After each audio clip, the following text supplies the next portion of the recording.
I got a kid who's in his mid-20s who's about to do a movie review of American Sniper. Do you read? Negative. The boy is not in the chair reviewing this film of American Sniper. Your call. I see a chair, over. I see a chair. No Tom Richardson to review American Sniper, over. Okay, that was enough of that. That was kind of dumb, but okay, guys. So today I'm here to review American Sniper for you. That was what you just saw a second ago, or at least heard a second ago. Was in this movie, and if you've seen a trailer for this film, I'm sure you know what I'm talking about at this rate. But there's like a situation where Chris Kyle, who is the star of American Sniper, the lead character, has to either shoot a woman or a kid with a bomb, and basically him and one of his soldier pal guys is talking to each other and telling him that it's his call if he wants to shoot them and things like that. So basically that was kind of my little homage to that. So hopefully you like that. But so anyway, for American Sniper, it's Clint Eastwood's new film. It's based off the book American Sniper by Chris Kyle, which the story is also about. Chris Kyle, you guys, was a U.S. Navy SEAL who is considered to be the most lethal sniper in U.S. history. He killed several people with his sniper weapons, and obviously he had a huge target on his head just because he's killed so many of these Iraq people and things like that around the time 9/11 happened, and he had to go over there and do all this stuff for the U.S. Navy SEALs. Um, this movie is also about his personal life and how his post-traumatic stress impacted his life quite a bit, while he was in the war and when he went back home. And so the film really plays off that. And so, we get this story of Chris Kyle not only as the most lethal sniper in U.S. history, we also get the Chris Kyle that we see back at his home and how post-traumatic stress, impacted this, and how killing all these people with his, most lethal sniper in U.S. history title kind of impacted his life for both good and for bad. So overall, guys, American Sniper was definitely a film that I liked a lot of aspects of it, but there was a lot of aspects about it that I really didn't care for. So it's one of those kind of mixed bag of thoughts for me as far as, I like this part of it and I don't like this part of it. I like this part of it, but I don't like this part of it. So for my positives and negatives of American Sniper, I really do think, for the positives at least, that Chris Kyle does feel really three-dimensional here. I like how Bradley Cooper really made this guy feel like he was both a good and a bad person. More so a good person, but obviously he had to do a lot of bad stuff to get to where he was, and he had to do a lot of bad stuff because that's what the job asked him to do as a U.S. Navy SEAL. But I liked how it was very three dimensional. It was very, he's not completely good, but he's not completely bad either. I like how the film kind of played off of that because, the whole is Chris Kyle good or bad is still kind of being debated to this day, because he did have to do a lot of good stuff for his country and he had to, do all this stuff for the U.S. Navy SEALs. But he had to commit murder, and murder is really not a plausible thing in today's world. Um, so another positive I have about the film is I like how there was personal life scenes here, and I really think the marriage scenes too. Just seeing Chris Kyle's personal life I thought was really interesting, and it really did show how the post traumatic stress that he had really did impact him, and how it impacted the marriage, and how the wife really wanted him there for the kids once they had kids.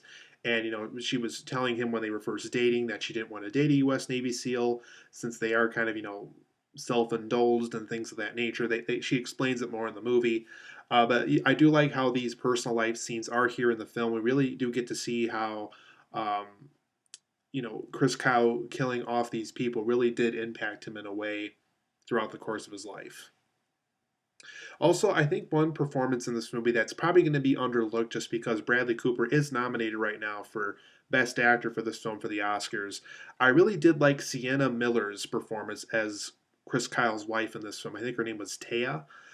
Really good performance. I really felt this impression of this woman, really missing her husband. Really, because there was times in this movie where she was talking to him on the phone. It's been 9 months since they last saw each other, and it really showed kind of how this ate away at her and how it really bothered her that she was kind of raising her kids on her own, and she really didn't have a big enough job to support them while Chris was away, overseas to take care of this stuff that he was assigned to, and really good performance from her. And I think, as far as what she was happy and sad with, and what she was happy and sad with Chris Kyle, was really brought to life here by Sienna Miller. She really gave a really good performance here as far as what this character was thinking and how she felt about certain things about Chris Kyle's life. I also thought Bradley Cooper's Chris Kyle voice was very fitting.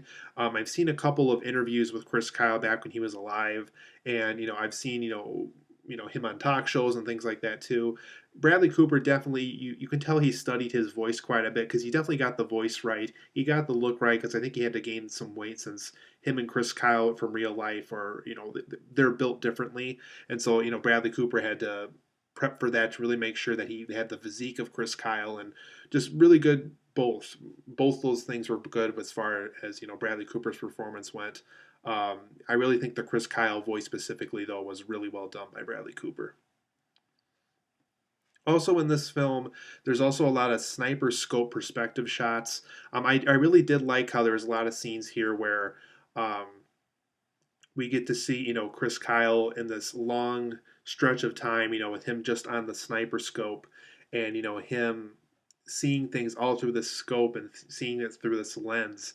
And he really didn't get to fully explore Iraq. He mostly saw it through this sniper lens, and basically if he saw something that was he had to make a call for as far as killing off an Iraq person, we get to see all that go down throughout this film, as far as how he was thinking about things, how how the kill kind of went through and how certain kills didn't go through, and kind of how the gunfire, even simply the gunfire going off could frighten people in that area.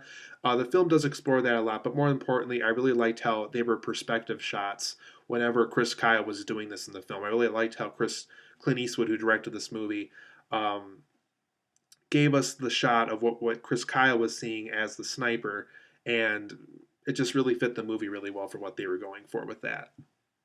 Now for my negatives, because like I said before, this isn't a perfect film. In fact, I'm a little bit shocked that the Film Academy nominated this for Best Picture because there is quite a bit of flaws with it, unfortunately. And I gotta say, too, Clint Eastwood's film directing talent is probably getting a little rusty here. At least to me, it is.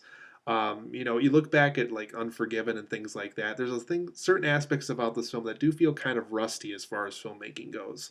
So for my negatives, I felt like this film needed a bigger psychological element. I really wanted to see more of how these kills really impacted Chris Kyle. Did it bother him? Did some kills not bother him? Did some of them did? Was there certain ones that bothered him more than others? The film didn't dive into that enough. There was really a lot of scenes here where you can definitely tell they wanted to go with a more psychological direction, which I would have been very happy with if they showed more of that footage and if they explored that more in the actual film. But there's just not quite enough of it. It's there. I know Clint Eastwood had it down on paper that that was one of the many things he was going to cover in this movie, but it wasn't big enough. I feel that if they just made that element bigger, this could have been a better film, and I really could have understood, and all the people who saw this film could have understood Chris Kyle's psychological aspect of what went down in this film, as far as the kills go and how all this really impacted him. I also feel we don't spend enough time with Chris Kyle's personal life. I really do like the scenes here when he's back home and when him and the wife are discussing and fighting over how this really is hurting the family, and how she hears these gunfires whenever he's calling her on the phone when he's there, and there's it's a really those scenes are really interesting to me, and there's definitely a lot of parts too where the film just kind of takes a break from the Iraq stuff, all the Iraq war stuff, and the wife is, they're talking about personal stuff, and I really like how they did that, and kind of how they were showing us that these are three-dimensional human beings that we're looking at, people who exist in our world to this day, and some who existed in our world once and now they're gone. And to me, as soon as the personal life stuff was gone, as soon as the psychological stuff wasn't present on the screen, I just kind of lost some interest because it was just so well done that I just wanted more of it. And I feel like if they just focused on that a little bit more in this movie, I think it could have been a better film. Another negative I had, and this is just a minor thing, this is just something that me as watching a lot of films I've noticed, and I think a lot of people online have pointed this out too, and it really is kind of embarrassing considering that this is a Clint Eastwood mega budget kind of movie. If you look at Chris Kyle and the wife when they're, back when their children were babies, specifically back home, they used like fake plastic babies for those shots, and they had like poorly dubbed baby cry sounds. So as far as a production standpoint goes, it really felt stupid and cheesy to me. It really kind of made me wonder, just where did all this money go and what made them resort to that, since when the mother is giving birth in the hospital, we see real physical babies there. How come we don't see those babies in the home shots? And so it was just kind of pathetic to me on how it turned out to be that way. And then my last negative about the film is the war scenes really do feel generic and routine, to the point where I felt like I was just rewatching The Hurt Locker or rewatching Zero Dark 30, and sometimes even rewatching G.I. Jane when it came to the training scenes.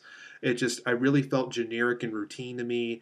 I really felt like if Clint Eastwood really wanted to have those scenes there, really wanted to make like a straight up war film for those scenes, do it in a way that hasn't been done yet. Because I feel the way he did it was exactly the way it was done in Zero Dark 30 and The Hurt Locker and G.I. Jane and, any other film of this nature that has been made before.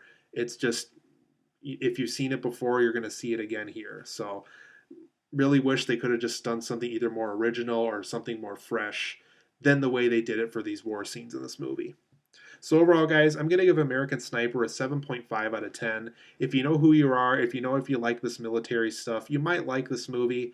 If you want to learn more about Chris Kyle, they do dive into some things that you may not have known about him as far as, him as a person. But if you're just looking for a really good film to go check out on a weekend, I personally don't think this is the best choice. And I am a little shocked that the Film Academy did nominate this for Best Picture. I don't think it's going to win, obviously, but I really am shocked that they nominated this, just because I really think there was some really incredible films in 2014, and this wasn't one of them. But overall, like I said, it's okay. I think it's worth maybe a rental at some point. So if you like Bradley Cooper or Clint Eastwood, or if you want to learn more about Chris Kyle, I think this is a good rental. I don't think this is a good, let's go see it right away kind of film. I'm kind of shocked actually by the box office results for this too. So American Sniper's okay, 7.5 out of 10 for me. It's an okay film.